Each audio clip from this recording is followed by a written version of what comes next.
Welcome to MechWar 5, the final round of lightweight, middleweight, and heavyweight robot fighting. I'm John Vanderbilt, and with me as always, Colleen Cruz.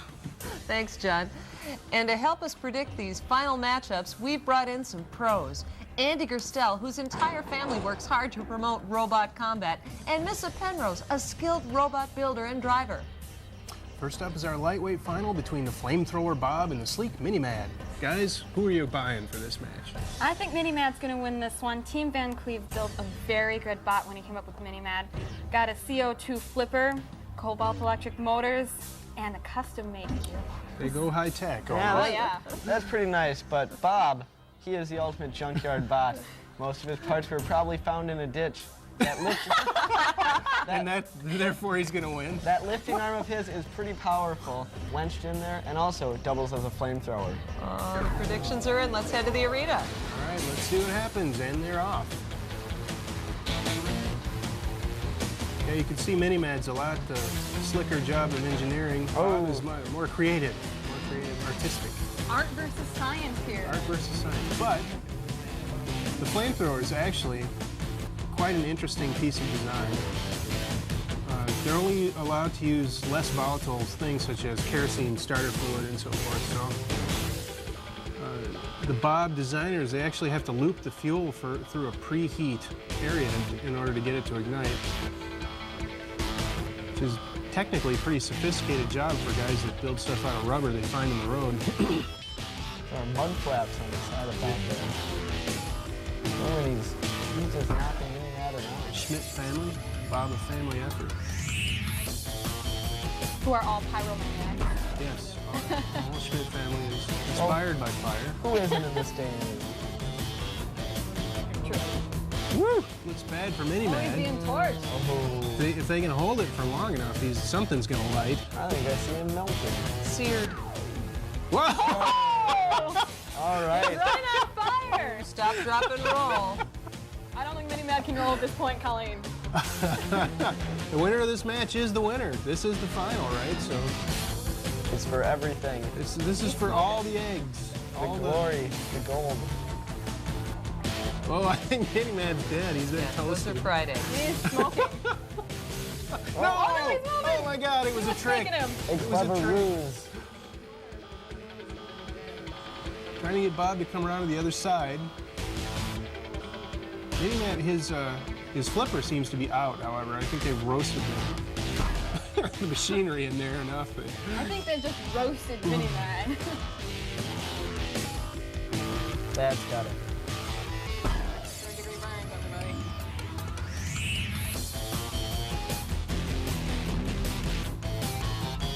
So experts, initially when we started having flamethrowers, there was a lot of question about whether it was going to really do anything. Oh, time's running out on this match. Yeah. For all the money. Apparently it is doing something. Oh, and the time's out. Winner is Bob! Woo! Bob the winner. First place. Looks like the Schmidt family took first place in the lightweight with Bob, making a win for Andy, our prognosticator of the moment. Okay, we've established first and second in the lightweights, but there's still a big battle for third place. Let's head to the arena and make the call. What do you say, guys? Well, let's see who's gotten here. Oh, they was bashing on end effector already. It's a three-way. Three-way for third. I think End Effector might get this one. He's a pretty solid robot. Seems to be staying out of trouble mostly. What is the strategy? One good strategy here would be to let two of the robots beat each other up and then try and come in at the end and Clean up. sweep up The sweeper. There should be a robot called the Dragonfly's Swiffer. got his. He's got enough. Doesn't do much damage, but gets your house clean. Oh! There, they got one on End Effector.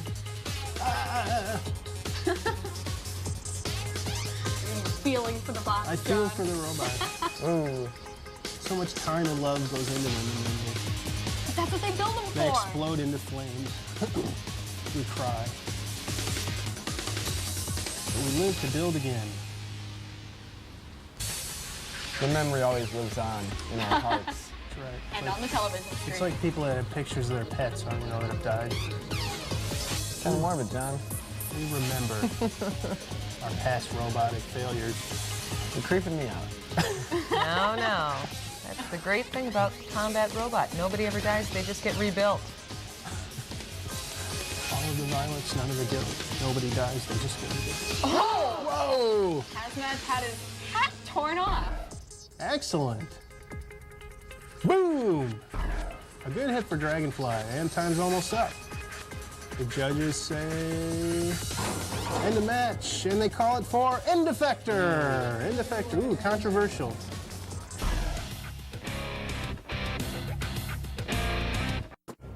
Welcome back to the final rounds of MechWar 5. Next up, we've got Middleweight Mayhem as the Wedgebot Summoner goes up against Frontol Folcrum. Guys, this is a tough bout to call. You know, Colleen, I'm really tired of having to judge wedges, but I'm going to go with full frontal Folcrum on this one. He's got a lot of power behind him, and he's maneuverable and fast. Well, I think I'm going to go with the Summoner, actually. He's done well in the past, and that spring-loaded front of his might just be the edge he needs. All right. Well, let's go down to the Thunderdome in the basement and see who wins. The winner of this match is first, the loser is second. And This there is they go. all the marbles. The match for all the marbles here. And he gets stuck early. I remember that, Andy, at one time your theory was something wider than full frontal Folcrum was going to go up on full frontal's wedge and the wheels would hang off the side. That is so true. it would be immobilized. Although Certainly. it does look like full frontal Folcrum is getting under a lot more. Yeah, no, I think we Despite see that. skirt. We see the theory here in action. I mean, the Summoner is so wide that the wheels hang off the sides of full frontal Folcrum whenever Summoner runs up its nose. Even though it's clearly bigger, probably has more power, although I can't say that for sure. Full frontal Folcrum is not pushing Summoner, or Summoner's not pushing full frontal Folcrum around. I think Summoner made a big mistake with those floating wedges there. They just seem to get caught on the floor. Yeah, those would be more effective at a BattleBots where the floor is completely flat. I do like the spring-loaded faceplate, though. That's kind of clever, you know. Yeah. If they really hit somebody, then it bounces and throws them over. He's stuck. But he's stuck. Okay, now full frontal gets a clean shot. Oh, what can they do with it? Ooh. Take him to the wall. Right into the eye beam. Of course, I would take him to the spinner. Yeah, it would be better to take him to the spinner. Oh, Oh, it's so man. close. that looked like it was about to be it. That would have been a quick end to the match, in my opinion. The middleweights can't really stand up to the spinner that well. Sumner's really got to get his game together. There, that's what he needs. Push him up. So says the bot boy. The boy chimes in. Come on, Sumner. Summon us up a spinner hit. Yeah, Summoner's got to drive full frontal Folcrum over to the spinner, but Summoner isn't just... Oh! whoa, got some Great fire balls there. of fire. Poor driving on the part of Team Robo Dojo. Honestly, don't think that's going to matter in the end.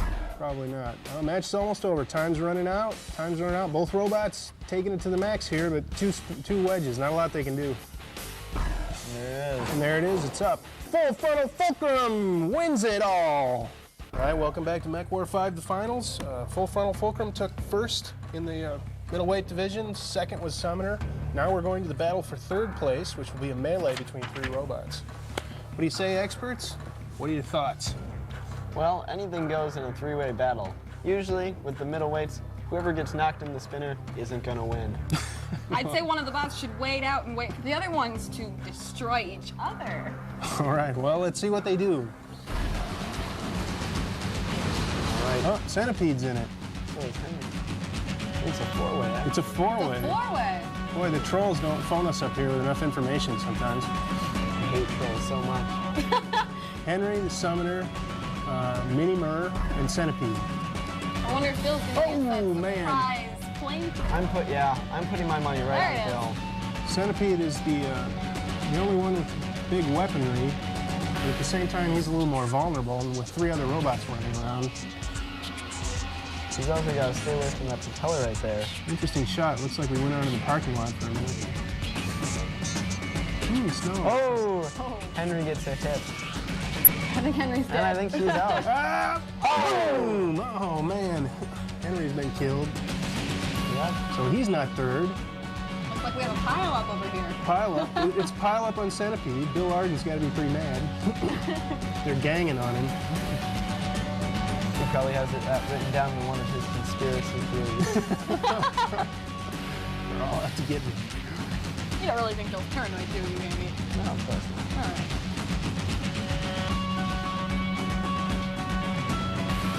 All right, more spinner action. Hopefully. Oh, the whole mass of them is getting over into the propeller. Ooh! Mini-Mad almost goes down.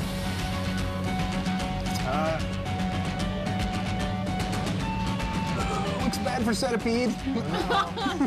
Time's almost. Oh, he takes a whack. Time's running out, and that's the end. Woo! Centipede survives. Judges say the winner is Merbot. Merbot.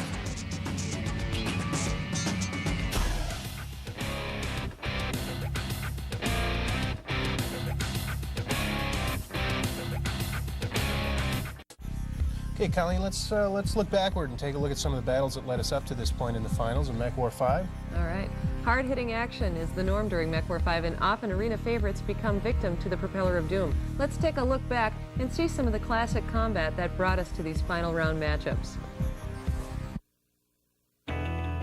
MechWar 5 brought out some of the best fighting robots from across the United States. All sizes, all shapes, and all armed with a variety of weapons and wedges.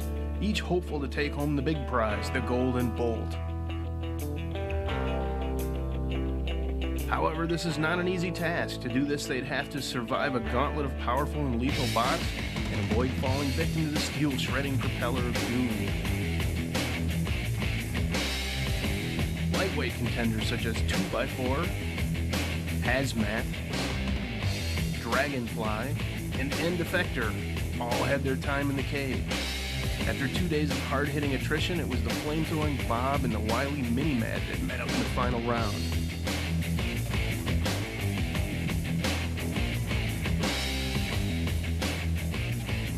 The middleweight matchups provided just as much action. Bots such as Rum and Coke, Turbo Gnome, and Millipede, one of the wildest fighters you'll ever see, showed that they had the stuff to take the title. But in the end, it was Summoner and Full Frontal Folcrum vying for the championship.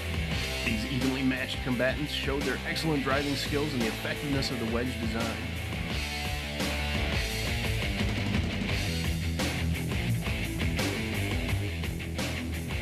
But it's the hard-hitting heavies that get the crowd going, like Thresher with his spinning steel flails.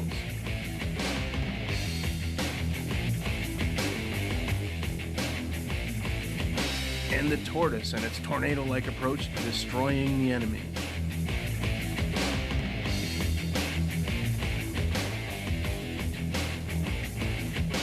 Throughout the 2 days of combat, the crowd witnessed these big, powerful bots push and shove their way to the title.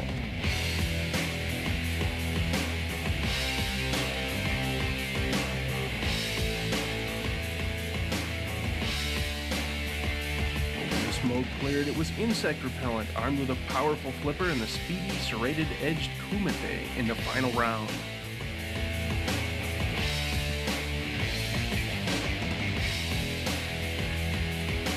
Who will be the baddest heavyweight?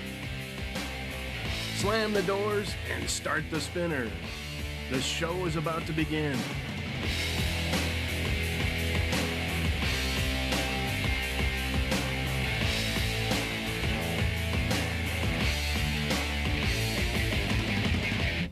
All right, well, here at MechWar 5, that was the little bots. Now we're on to the heavyweight final. This is a really important match. Tech experts, I would like you to look at the two contenders for the heavyweight final at MechWar 5 and make some predictions. Tell us about the robots. Well, first we have Insect Repellent built by Team Van Cleve. They really did an excellent job building this bot. First of all, it's very powerful, very quick, and it's got this wedge up front here that'll scoop under anything it comes across, and a very powerful CO2-powered wedge. But it's flip the a competition. flipper, right? It's a flipper. Active flipper. It's an active flipper. Okay, it gets under and tumbles, throws the opponent. Right. And that's been pretty effective for them. I've seen them do some exciting things. Andy, what's your take on the other robot? His opponent today is Kumite, and Kumite is a good robot destroyed my friend Tortoise earlier. And he's got this active spinning saw blade right there. And that, it can cut up the opponent, but usually it's just kind of a nice touch. What Kumite is really powerful is right here. The motors, the wheels. He has a lot of speed, a lot of power. That's where he's going to do most of his damage. So he can push into the hazards? Or? He can. And he, yeah, all right.